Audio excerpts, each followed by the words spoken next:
엄마국어 10분 국어입니다. 수능 완성 문학 실전 4회 고전 수필. 수필이니까 뭐 쉽지. 박지원의 통곡하기 좋은 곳 호곡 장론 가봅시다. 박지원 할아버지. 비록 벼슬은 거의 안 했지만 조선 후기 사상사에 크나큰 역할을 했던 대단한 양반. 이 양반이 벼슬은 하지 않았는데 요 50 몇 살인가? 뭐 하여튼 그때쯤 그 청나라의 사신은 아니고 사신 비서로 갔다 온 적 있지. 그래서 거기 한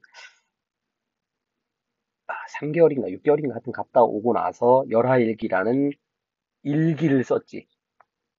대단한 양반인 게 지금 여러분들 이제 핸드폰 갖고 있으면은 뭐 하루 종일 뭐 일을 하고 짬짬이 이제 메모장에다 넣어놓고 오후에 이제 저녁에 이제 인스타 같은 데다 올리고 이러면 될 텐데 200년 전에 그런 게 없지. 그리고 글을 쓰려면은 어, 먹물 가지고 반듯한 종이에 대고 써야 돼. 만만한 일이 아니라 뭔가를 쓴다는 게. 그것도 사신으로 지금 여행을 떠나가 지금 뭐 이 양반이 호텔에서 자고 이런 게 아니라 어, 뭐 여관 같은 데서 잘 때도 있고 텐트에서 잘 때도 있고 그냥 길바닥에 잘 때도 있고 쉽지 않았다고. 근데 그거를 매일매일 그러니까 기억력도 대단한 거야. 하루 종일 있었던 일을 저녁에 딴 사람들 잘 때 이 양반은 글을 쓴 거니까. 그리고 그 글을 쓴 거를 모아가지고 서울 돌아와가지고 몇 달에 걸쳐가지고 쓴 작품. 열하일기 현대어 번역본으로만 해도 엄청나게 두꺼워요. 근데 그걸 한자로 썼으니까 엄청나게 긴 글이지. 그리고 그냥 일기장을 쓴 게 아니고, 일기장은 누구나 쓸 수 있지. 일기장을 쓴 게 아니고, 아다시피 허생전, 호질 이런 게 전부 열하일기에 들어가 있지. 중간에 소설도 있고, 수필도 있고, 어떤 거는 기술적인 측면의 글도 있고, 그야말로 18세기 모든 지식을 집대성한 책, 요게 열하일기. 나중에 심심할 때 한번 읽어봅시다. 자, 오늘은 그 중에서도 통곡할 만한 곳, 도대체 이 양반이 한 40인가 50대 다 늙어가지고 이제 청나라를 가는데 갑자기 아저씨인데 울고 싶대. 이게 도대체 뭔 얘기인지 가봅시다. 가마를 타고 삼류하 건너고 냉정에서 아침 식사를 했다. 하여튼 기행문 나오면 무조건 여정과 감상. 여기는 여정만 나온 거지. 자, 그러다가 하인 태보기가 백탑이 헌신합신다 아래요. 그러면서 웃기는 얘기래.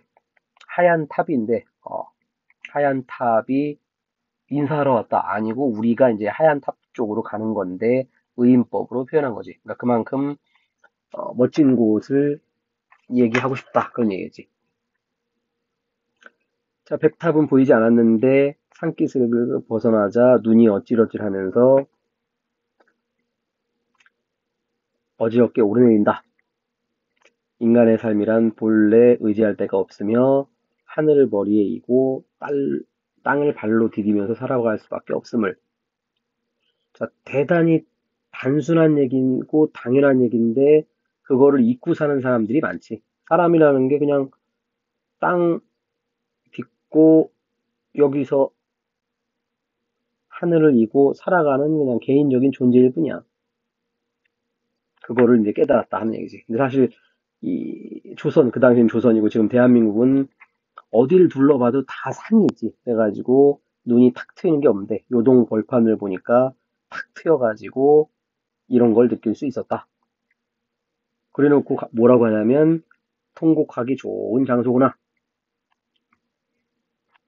그 신세계라는 조폭 나오는 영화가 있는데 거기도 보면은 요거를 살짝 비틀어가지고 뭐라고 나오냐면은 아 오늘 참 죽기 딱 좋은 날이네 뭐 이런 얘기 나와. 어떤 애가 이제 그 나쁜 놈들한테 둘러싸여가지고 죽기 직전에 한 얘기. 이 양반은 통곡하기 좋은 곳이네. 뭔가 다른 생각이야. 그래서 옆에 있는 사람이 물어봐. 아니, 이 좋은 곳에서 왜 울어요? 일반적인 사람이지. 그랬더니 박지원이 대답을 하는데, 꼭 그런 것만은 아니다. 사람들은 슬플 때만 우는데 7가지 감정이 모두 통곡할 만한 줄은 모른다. 그래서 희로, 락, 욕 해서 7가지 감정이 극에 달하면 사람은 울게 된다. 그래서 극에 달한 감정에서 우러나온 것이 사리에 들어맞기만 하면 통곡이라 해서 웃음과 뭐가 다르겠느냐.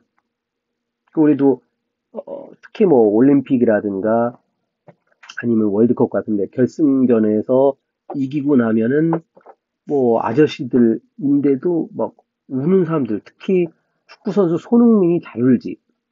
물론 경기에 져서 울 때도 있지만 결승전에서 뭐 골 넣고 울 때도 있고. 그래서 극에 달하면 운다.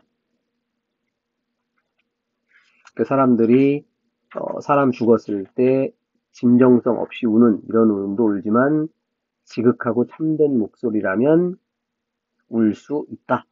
그래서 고사를 통하여 자기의 주장을 강화하고 있다. 옛날 가의라는 사람도 나랑 같은 생각을 한 적이 있다. 자, 정진사가 물었어. 저 그러면 당신이 울고 싶다고 했으니까 나도 한번 울고 싶은데 도대체 왜 우는 겁니까? 아까 7개 중에서 그 중에 뭐 때문에 우는 겁니까? 그랬더니 갓난아이한테 물어봐라. 친척들이 눈앞에 보이고 부모도 보이니까 웃음이 나와야 되는데 자기가 태어난 걸 후회하며 미리 스스로 통곡하며 애통해하는 것이라 생각할 수도 있다. 아, 인생 어떻게 살지? 그럴 수 있지. 그런데 이거는 갓난아이의 본심이 아니다. 갓난아이는 엄마 뱃속에서 갇혀가지고 힘들게 살다가 드넓은 데로 솟구쳐 나와서 시원스럽게 트여서 참된 목소리를 질러내는 게 이게 갓난아이의 울음이다. 그래서 비로 본 꼭대기에서도 울 수 있고 산 꼭대기에서도 울 수 있고 요동 벌판에서도 울 수 있다. 이런 즐거움이라면 충분히 울만하다. 라는 대단히 독특한 생각을 가지고 있는 박지원 아저씨의 글. 자, 요 놈은 암기를 해야 돼. 수능도 그렇고 내신도 그렇고. 갓난아기 얘기를 왜 했냐면은 엄마 뱃속에서 나왔다. 나도 좁은 조선에서 나왔다. 그리고 폐쇄적인 곳에서 나와가지고 넓은 세상으로 나온 거다. 세계여행 해본 사람도 있을 텐데 아다시피 한반도가 커 작아? 서울에서 부산 가고 막 이러면 4시간, 5시간 걸리니까 와 엄청 머네 라고 생각할 수 있는데 세계여행 갔다 본 사람들은 알지. 엄청나게 작은 나라가 한반도지. 그 바로 옆에 중국만 해도 우리 한반도의 100배지. 그리고 그 바로 위에 있는 러시아는 한반도의 거의 300배. 우리의 상상을 초월하는 엄청나게 넓은. 자, 갓난아이가 울었다라고 했고 박지원도 통곡한다고 했는데 그 왜 그러냐? 기쁨이 극에 달해서 울게 된 거다.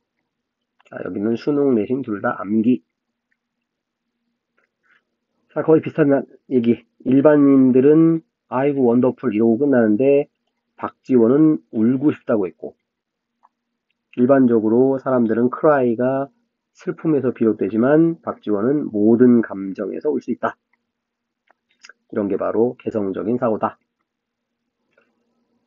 자, 맨 앞부분에서 박지원이 갑자기 울고 싶대. 그랬더니 물어봐. 아니, 이 좋은 걸 보고 왜 울어요? 그랬더니 사람은 희로애락 애오욕 감정이 극에 달하면 운다. 그러면 도대체 7개 중에 어떤 정에서 울어야 되냐? 그래서 갓난아이의 울음과 같이 넓은 곳에 처한 기쁨과 즐거움으로 울면 된다. 그래서 넓은 요동벌판을 쳐다보면서 박지원 할아버지가 울고 싶다. 여긴 청나라의 성에 이제 각국의 사신들이 모여가지고 선물 바치러 가는 길. 이거는 박지원 할아버지를 그린 그림. 꼭 소 도둑놈 같이 생겼지. 자, 우리도 수능 시험 보고 그 저녁에 기쁨이 극에 달해서 울 수 있는. 그러니까 수능 시험 보고 운동장 나오는데 막 울음이 터져. 아, 왜 난 하나도 안 틀렸지? 이런 아름다운 울음을 울도록 합시다. 구독, 좋아요, 엄마 우거.